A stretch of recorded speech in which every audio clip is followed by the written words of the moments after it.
लासानी limited leased an asset from Khan limited following are the terms of. Lasani lessee है और Khan limited, क्यों Khan limited से लिए लेस हो रहा है। कॉस्ट एंड मार्कअप उसने अलग अलग दी हुई है। तहम्मुल मिजाजी के साथ सवाल को कंप्लीट पढ़ेंगे तो आगे इसके बारे में बता देगा कि क्या है ये चीज।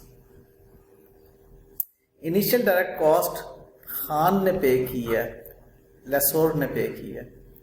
और dismantling at the end of lease term, dismantling का कॉन्सेप्ट जो है वो लेसी के साथ होता है जो एसेट खरीदता है, सॉरी एसेट लीज पे लेता है। जो एसेट लीज पर लेता है उसका मसला होता है डिसमेंटलिंग, क्योंकि उसने लीज पर लिया और एसेट को उसने जो है वो इस्तेमाल करना शुरू किया और जब खत्म करना है उसने वापस भेजना है तो डिसमेंटल तो करना है। या एसेट अगर उसने परचेज भी कर लिया उसकी उसने यूजफुल लाइफ के एंड पर उसको डिसमेंटल तो करना है। तो इसका मतलब ये मसला लेसी का है, लेसोर का नहीं है। अगर ये लेसोर के पॉइंट ऑफ व्यू से फाइनेंस लीज है और अगर लेसोर के पॉइंट ऑफ व्यू से ऑपरेटिंग लीज है तो ये मसला किसका है? लेसोर का, जिसने I-16 का एसेट अपनी बुक्स में प्रॉपर्टी प्लांट एंड इक्विपमेंट को अकाउंट फॉर करना, ये उसका मसला है। अच्छा, Lasani limited reimburse 60% of IDC to lessor. इसका मतलब क्या हुआ कि ये जो IDC है ये 60% लासानी ने रीइंबर्स की है, यानी कि लेसी की IDC 60,000 है और लेसोर की IDC 40,000। ये बात क्लियर हो गई। फेयर वैल्यू, ये थी वो बात जो मैं आपको कह रहा था कि थोड़ा सा हम सब्र करेंगे। Fair value is the sum of cost plus markup. कह रहा है कि जो फेयर वैल्यू है कॉस्ट प्लस मार्कअप का सम है। तो कॉस्ट प्लस मार्कअप बेटे आप इसको अगर करें तो 500,000 into 125% gives you 625,000. Am I right? आगे बढ़ते हैं। Lasani limited expects that residual value of the asset to be nil. Lasani की बुक्स में एसेट की नेट बुक वैल्यू नील है। लस्सी के लिए, लस्सी जब अपनी बुक्स में उसको एसेट के तौर पे अकाउंट फॉर कर रहा होगा तो वो जीरो रेजिडुअल वैल्यू के साथ डेप्रिसिएबल अमाउंट तक पहुंचेगा। Although it has guaranteed 20,000 to the lessor. ये गारंटीड रेजिडुअल वैल्यू आ गई। For residual value, however, Khan Limited expects the residual value of the asset is 50. तो इसकी वजह से अनगारंटीड रेजिडुअल वैल्यू बन जाती है आपके पास 30,000। यहां तक बातें कंट्रोल में चल रही हैं। अब आगे इंपॉर्टेंट बात क्या है, IBR दिया हुआ उसने आपको। IBR जो होता है ये किसके लिए होता है? लेसी का रेट होता है और ये उसने खान लिमिटेड का डिजायर्ड या रिक्वायर्ड रेट ऑफ रिटर्न 15% है, which is presume to be known by the Lasani. ये लासानी को पता है कि IRI क्या है, लिहाजा जितनी भी लेसी की कैलकुलेशंस होंगी और लेसोर की कैलकुलेशंस होंगी वो दोनों IRI पर होंगी, नोन टू लेसी। ठीक है, ये लेसोर का रेट है नोन टू लेसी। अब नोन टू लेसी का मतलब ये है कि लेसी की भी अकाउंटिंग इसी पे। ये कंफ्यूज कर रहा है आपको 12%। क्या कह रहा है कि कॉस्ट ऑफ कैपिटल लासानी का 12% है। अब कंफ्यूज इसलिए कर रहा है कि डिसमेंटलिंग उसने आपको दी हुई है, 5 साल के बाद उसको डिसमेंटल करना है लीज टर्म के एंड पर। अब आपने जब 5 साल के बाद डिसमेंटल करना है, उसको वापस करना है ना, गारंटीड रेजिडुअल वैल्यू है ना। जीआरवी का मतलब ये कि एसेट वापस करना है। अब 5 साल पे आपने जब वापस करना है तो आपने इसको बहरहाल प्रोविजन तो क्रिएट करनी है आपने एसेट को डिसमेंटल करने की कॉस्ट की। अब जेन में आता है कि क्या लेसी जो है वो 12% पे प्रोविजन इसको डिस्काउंट करेगा या लेसी अपने आईबीआर पे इसको डिस्काउंट करेगा।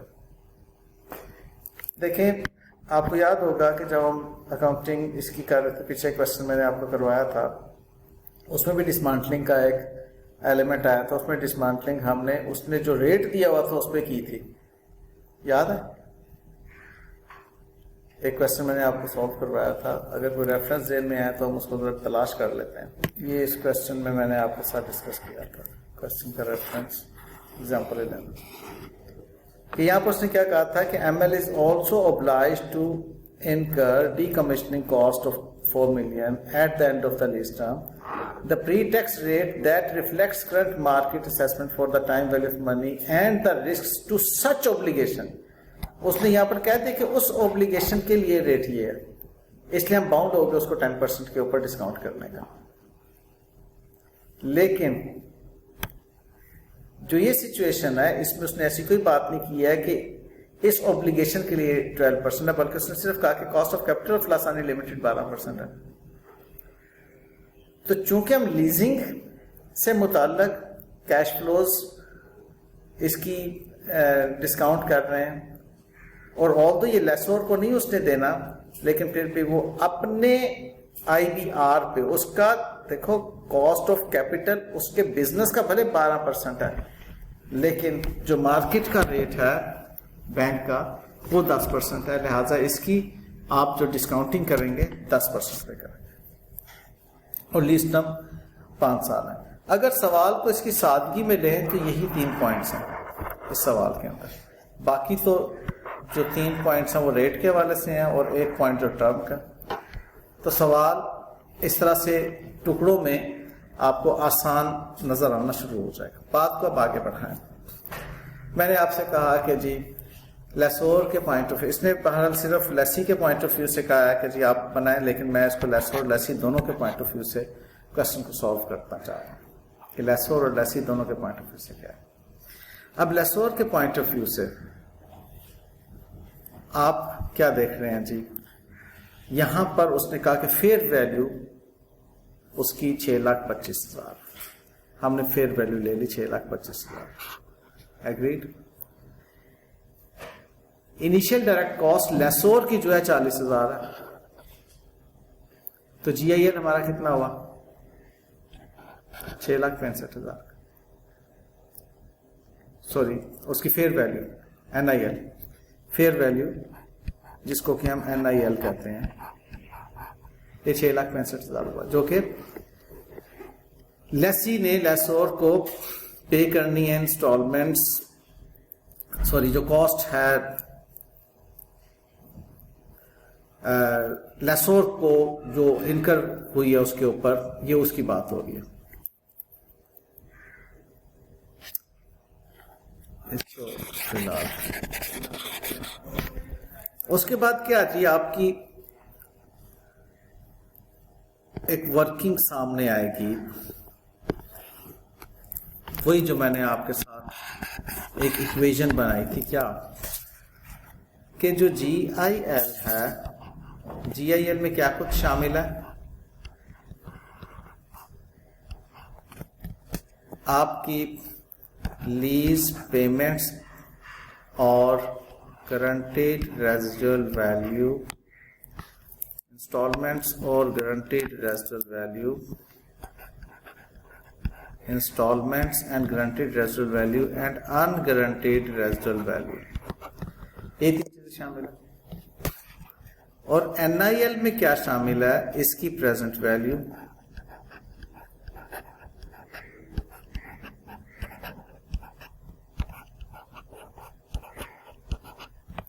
तो जो इसकी प्रेजेंट वैल्यू है वो किसके बराबर आ रही है, NIL के। NIL हमारे पास 665 आ गई। अब जब NIL 665 हमारे पास आ गई, मुझे अगर इंस्टॉलमेंट्स की प्रेजेंट वैल्यू तक पहुंचना है, मेरे पास गारंटीड और अनगारंटीड रेजिडुअल वैल्यू मौजूद है। मैं क्या करूं, प्रेजेंट वैल्यू ऑफ इंस्टॉलमेंट को अगर मैं कहूं कि NIL minus present value of guaranteed residual value and minus present value of unguaranteed residual value है, तो क्या इक्वेशन बनती है हमारी? ठीक है, तो प्रेजेंट वैल्यू ऑफ इंस्टॉलमेंट्स मालूम करने के लिए जरा देखें क्या कुछ हमारे पास है। NIL ये है जी 665 और गारंटीड रेजिडुअल वैल्यू की प्रेजेंट वैल्यू और अनगारंटीड रेजिडुअल वैल्यू की प्रेजेंट वैल्यू जरा मालूम कर लीजिए। कैलकुलेटर उठाइए और IRI 15% पे 5वें साल की आप फैक्टर लीजिए। मैं यहाँ पर उसका फैक्टर अब इंक्लूड करूँगा 1 divided by 1.15 raise to power 5 और 1 divided by 1.15 raised to power 5.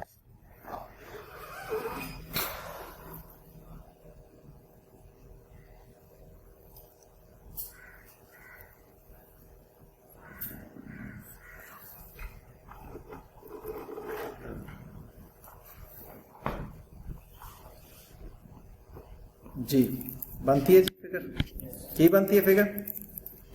Everyone clear? हमारे पास ये फिगर जब आ गई, ये फिगर आ गई, ये पहले से मौजूद है, तो बैलेंसिंग फिगर यही होगी ना, present value of the instalments. Agreed? अब अगला मरहला आता है, ये आपने वर्कआउट कर ली। अब आप अगले मरहले में एंटर हो गए। एन्युटी आपने मालूम करनी कि एन्युटी फैक्टर क्या है। प्रेजेंट वैल्यू इंटरेस्ट फैक्टर, आपने यूं present value interest factor annuity factor calculate कर लिया। ये फॉर्मूला ज़हन में है आपके?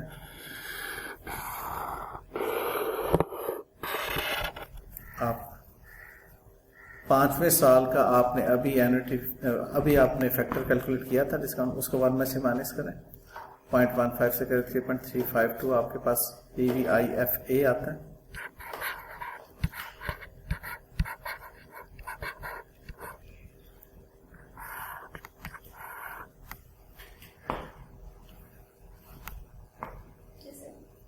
ओके, अच्छा, अब ये जो 665 है, ये क्या है? प्रेजेंट वैल्यू, सॉरी 640 जो है present value of the instalments है। आप देखना चाहते हैं कि इंस्टॉलमेंट्स कितनी, उसके लिए क्या फॉर्मूला बन रहा है? Annuity into PVIFA is equal to present value. Annuity आपकी एनुअल इंस्टॉलमेंट्स है ना। अब आपने ये फिगर आपके पास मौजूद है प्रेजेंट वैल्यू की, PVIFA को आपने डिनोमिनेटर में लिया, तो आपके पास ये फिगर कैलकुलेट हो गई। इस बात को जरा मुझे बता दीजिए कि ये बात किस हद तक क्लियर है।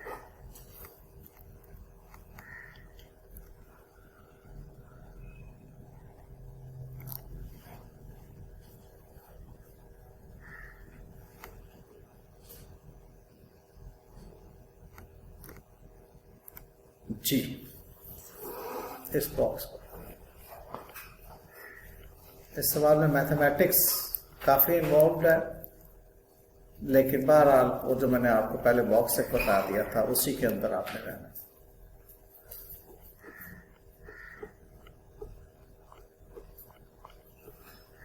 अब जब आपके पास एन्युटी आ गई 1,90,973 की, तो एन्युटी का मतलब क्या? Annual installments.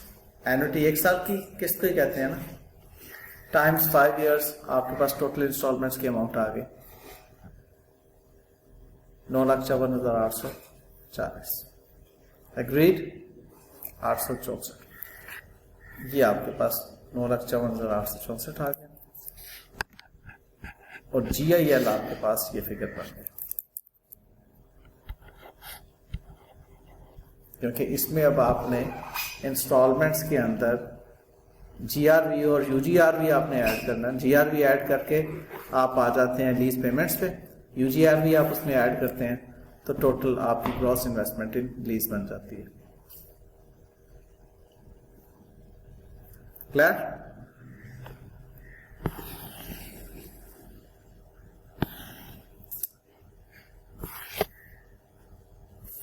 ये मैंने इस बात को लर्निंग आउटकम के तौर पे आपके साथ शेयर किया।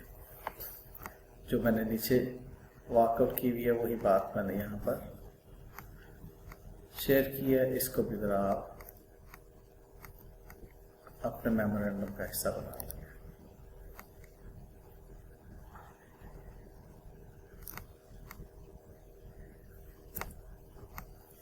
लर्निंग आउटकम क्या है? इंस्टॉलमेंट्स, जो rentals and times number of period plus guaranteed residual value plus unguaranteed residual value is equal to GIL। Present value of GIL is NIL। Present value of installment plus present value of GRV plus present UGRV is equal to NIL which is equal to fair value. Fair value is the cost of asset plus lessor के initial direct cost. Okay, ये बातें समझ में अगर आ जाएं तो इंशाल्लाह मसला कोई नहीं है। लेसोर की अकाउंटिंग कैसे करेंगे? आप लेसोर हैं, मैं लेसर हूं। आपके पास कितने का एसेट था जो आपने मुझे दिया?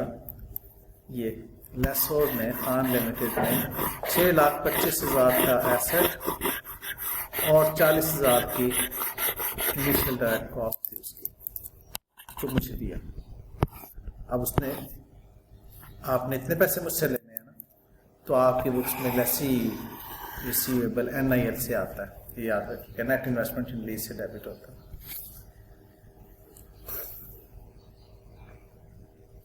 लेसोर की बुक्स में लेसी रिसीवेबल बन जाता है NIL से, क्योंकि वो कहता है कि जी मैं इतनी कॉस्ट इनकर कर चुका हूँ इसके ऊपर, मैंने इतने पैसे लेने हैं। उसके अंदर क्या है? एसेट 6,25,000 का, इनिशियल डायरेक्ट कॉस्ट को जो डेबिट हुआ था 1 लाख, उसमें से 60,000 उसने कंपनसेट कर दिया, बाकी 40,000 आपने यहाँ पे ट्रांसफर कर दिया, फिर receivable from the Lesi. Agreed? अब इसके बाद आपने वही लीज टेबल बनाना है जो आपने बनाना सीखा हो। ये वर्टिकली मैंने बनाया हुआ, हॉरिजॉन्टल बनाया, वर्टिकल बनाया। NIL प्लस साल गुजरने पर 15% इंटरेस्ट माइनस इंस्टॉलमेंट की रकम आप कैलकुलेट कर चुके हैं। मैं 1,90,970। कैलकुलेटर उठाइए और इसको 5 साल के एंड पर पहुंचाइए।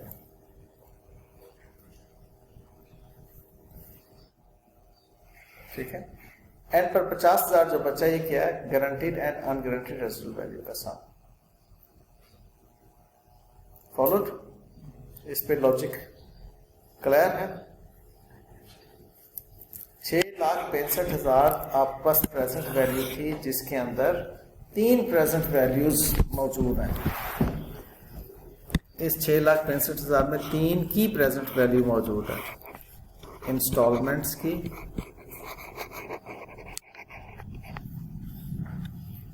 गारंटीड रेजिडुअल वैल्यू की और अनगारंटीड रेजिडुअल वैल्यू की।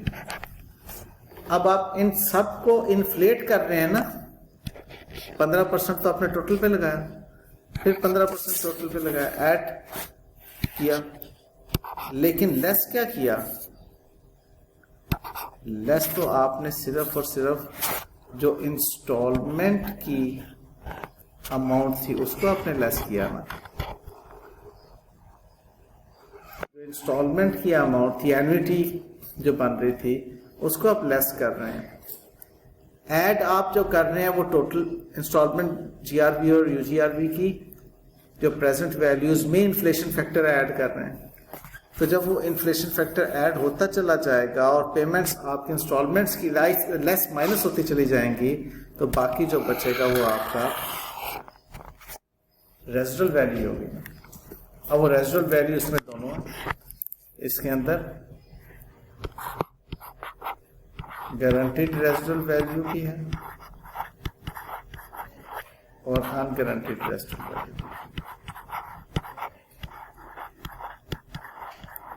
Concept clear? अकाउंटिंग इसकी क्या बन रही है? कैश, आप एन्युटी रिसीव कर रहे हैं कैश में, और उस एन्युटी में फाइनेंस इनकम और लेसी, ये दो चीजें। फाइनेंस इनकम आपकी इंटरेस्ट इनकम है, और लेसी जो आपकी NIL को खत्म कर रहा है। कुछ लोग इसको डायरेक्टली NIL लिखते हैं, वो स्टूडेंट के लिए समझना थोड़ा सा मुश्किल हो जाता है। मैं पर्सनल अकाउंट इसलिए लिखता हूं कि स्टूडेंट थोड़ा इजी फील करता है। यहां पर भी फाइनेंस इनकम की जगह इंटरेस्ट इनकम लिख दें, और ज्यादा स्टूडेंट इजी फील करेगा कि इंटरेस्ट इनकम क्रेडिट हो रही है। और ये जो आपने लेसी को रिसीवेबल के तौर पे डेबिट किया था ऊपर, तो वही लेसी अब आपका जैसे जैसे कैश रिसीव होगा क्रेडिट होगा, so on and so forth. आप second year, third year, fourth year, fifth year की अकाउंटिंग एंट्रीज पास करेंगे। ठीक है? अब जब लास्ट में 50 बच गया, तो 50 से आपने लेसी को क्रेडिट करना फिर से, और कैश रिसीव कर लेना 20, क्योंकि लेसी ने क्या कहा था, सारा का सारा 50 मैंने नहीं देना आपको, मैंने 20 देना है। बाकी का 30 क्या है? आपके लिए लॉस।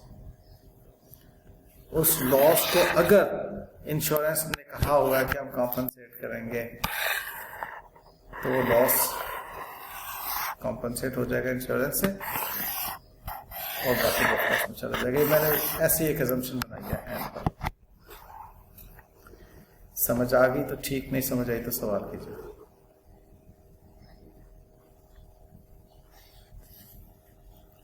एक मैंने ये वाले साल जो है खाली क्यों छोड़े, मैंने कहा कि आप इसमें खुद से रंग भरेंगे।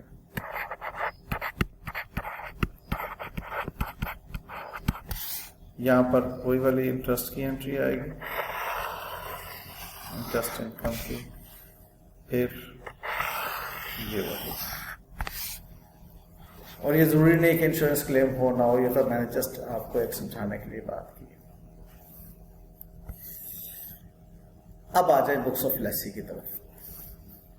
अब books of Lesi right of use asset को डेबिट करता है, और उसके अगेंस्ट वो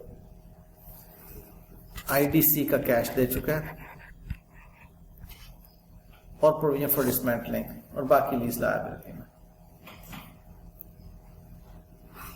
अब ये फिगर कैसे कैलकुलेट हुई, इसके लिए उसने उसकी प्रेजेंट वैल्यू की कैलकुलेशन की 772177 की, कि जितनी लीज इंस्टॉलमेंट्स हैं उन तमाम लीज इंस्टॉलमेंट्स प्लस जो उसकी गारंटीड रेजिडुअल वैल्यू है, वो मिलकर उसकी लीज पेमेंट बनती है। उसने लीज पेमेंट्स की प्रेजेंट वैल्यू कैलकुलेट की, तो उसके पास 772177 आया। चाहूंगा मैं ये कि आप ये फिगर मुझे वर्कआउट करके दें। तो सॉरी, वो जो लीज लायबिलिटीज की 650085 आया, ये फिगर आप मुझे कैलकुलेट करके देखें कैसे फिगर बनती है। आप मुझे ये लीज रेंटल्स 1,90,970 रुपया पे कर रहे हैं 5 सालों में। ठीक है?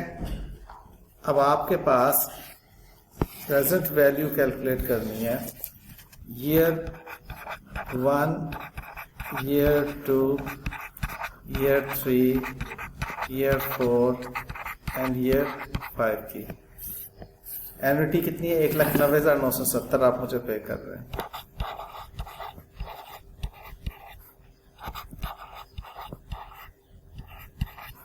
और IRI आपको मालूम है,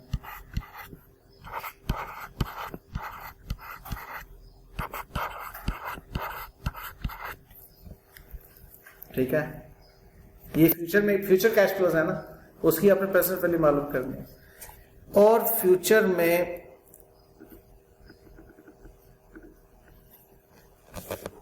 आपने अच्छा इसकी प्रेजेंट वैल्यू कैलकुलेट करने के लिए आप PVIFA पहले लें, क्योंकि उसका जो गारंटीड रेजिडुअल वैल्यू है उस पर आपका 5वें साल का लगेगा ना। PVIFA कैलकुलेट किया था आपने, इसका कितना आया था? यहां पर PVI 3.352 आया था।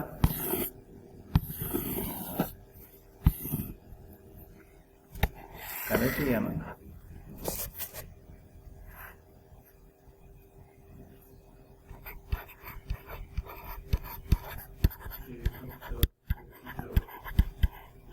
कितना आता बेटा?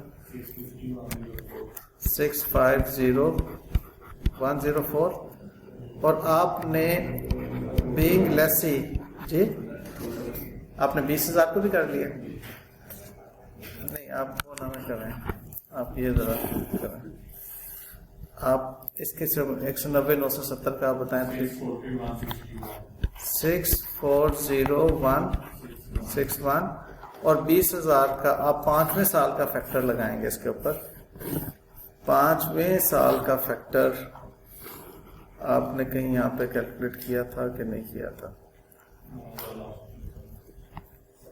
1 divided by 1.15 raise to power 5, यहीं पे कैलकुलेट कर लो। कितना आता पॉइंट?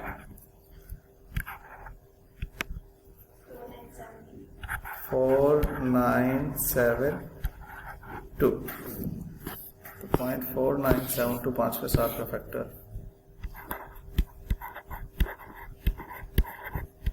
क्या अमाउंट आएगी जी? 9944 और ये टोटल क्या आएगी जी?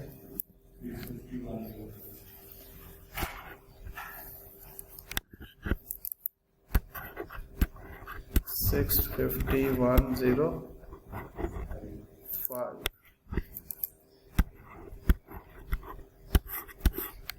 तो राउंडिंग ऑफ डिफरेंस का आप मुझे मार्जिन दे दें थोड़ा सा, ठीक है।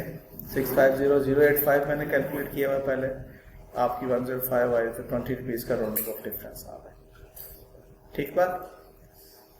तो आपने ये प्रेजेंट वैल्यू इसी तरह से जब भी लेसी की अकाउंटिंग की थी इसी तरह से कैलकुलेट करना सीखी थी कि जो लीज पेमेंट्स हैं आपने सारा साल कितनी पे करनी है और लीज टर्म के एंड पर आपने क्या पे करने का मुझसे वादा किया, उसकी आपने प्रेजेंट वैल्यू कैलकुलेट कर ली, लीज लायबिलिटी आ गई।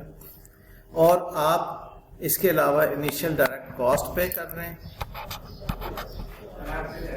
जी बेटे मैं आ रहा हूँ। और प्रोविजन फॉर डिसमेंटलिंग, अब प्रोविजन फॉर डिसमेंटलिंग क्या है बेटे जी? प्रोविजन फॉर डिसमेंटलिंग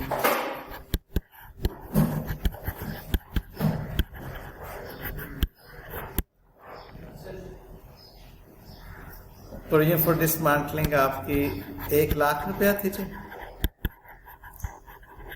1 लाख का 10% पे 1/1.1 आप लस्सी का जो है 5वें साल का आप लेकर उस पर वर्कआउट करें, आपका 62092 आएगी।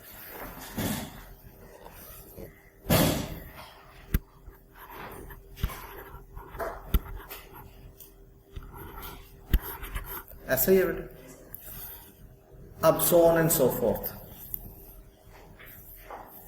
समझ में आ गई बात? इस क्वेश्चन को खुद से दोबारा भी आप देखेंगे और मैं चाहूंगा ये कि आपको इस पे अच्छी ग्रिप हो जाए। Thank you.